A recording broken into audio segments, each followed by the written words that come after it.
Halo, selamat pagi. Ketemu lagi dengan saya Leonardo Lubis. Kita akan membahas dampak preservasi pada lingkungan dan kesehatan.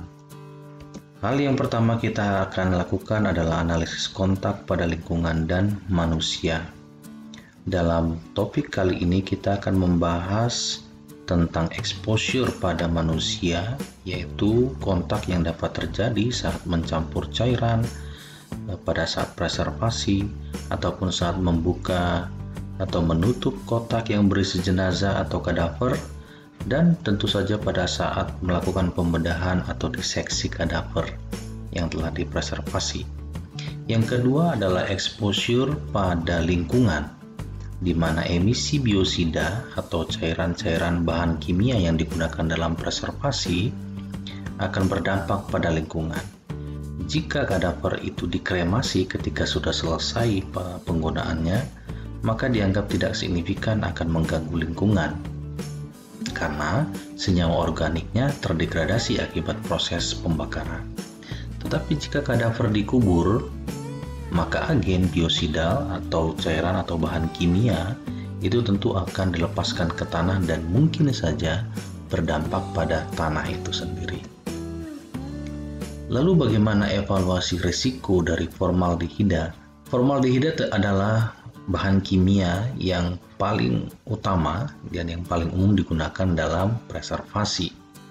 Nah, pendekatan WHO tahun 2010 menyatakan bahwa formaldehida itu akan mengakibatkan iritasi sensorik pada mata maupun pada saluran pernafasan bagian atas, dan bahkan bisa memunculkan efek kritis. Nah, studi ruang terkontrol ditetapkan 0,1 mg per meter kubik untuk setiap periode 30 menit dalam sehari. Nilai inilah yang dianggap paling aman untuk melindungi manusia agar terhindar dari kanker hidung. Sementara pendekatan Prancis menetapkan standar jika paparan jangka panjang untuk bangunan publik sebesar 30 mikrogram per meter kubik, dan rencananya pada tahun 2023 berdasarkan studi forecasting dari risiko formaldehida udara dalam ruangan akan diturunkan menjadi 10 mikrogram per meter kubik. Nah, bagaimana dengan di Indonesia?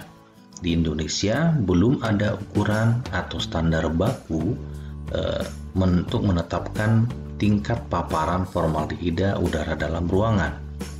Namun pemerintah melalui Peraturan Pemerintah Republik Indonesia Nomor 74 Tahun 2001 tentang pengelolaan bahan berbahaya dan beracun memasukkan formaldehida sebagai klasifikasi B3, di mana bahan-bahan kimia yang termasuk klasifikasi B3 ini sifatnya mulai dari mudah meledak, amat sangat beracun, berbahaya, korosif, bersifat iritasi, bahkan bersifat karsinogenik pada manusia. Oleh karena itu, baik instansi, baik pendidikan maupun non-pendidikan perlu memperhatikan penggunaan formaldehida karena berdampak pada manusia. Selanjutnya kita akan membahas regulasi bahan kimia, namun pada pertemuan berikutnya. Perhatikan pada video-video berikutnya. Berikut ini adalah beberapa contoh literatur yang bisa Anda gunakan dan baca untuk mengetahui bagaimana analisis bahan kimia, ya, baik pada lingkungan maupun pada manusia. Nah, bagaimana menurut Anda? Tuangkan pemikiran Anda dan pendapat Anda melalui tulisan naskah sesuai dengan petunjuk berikutnya. Terima kasih, selamat bekerja.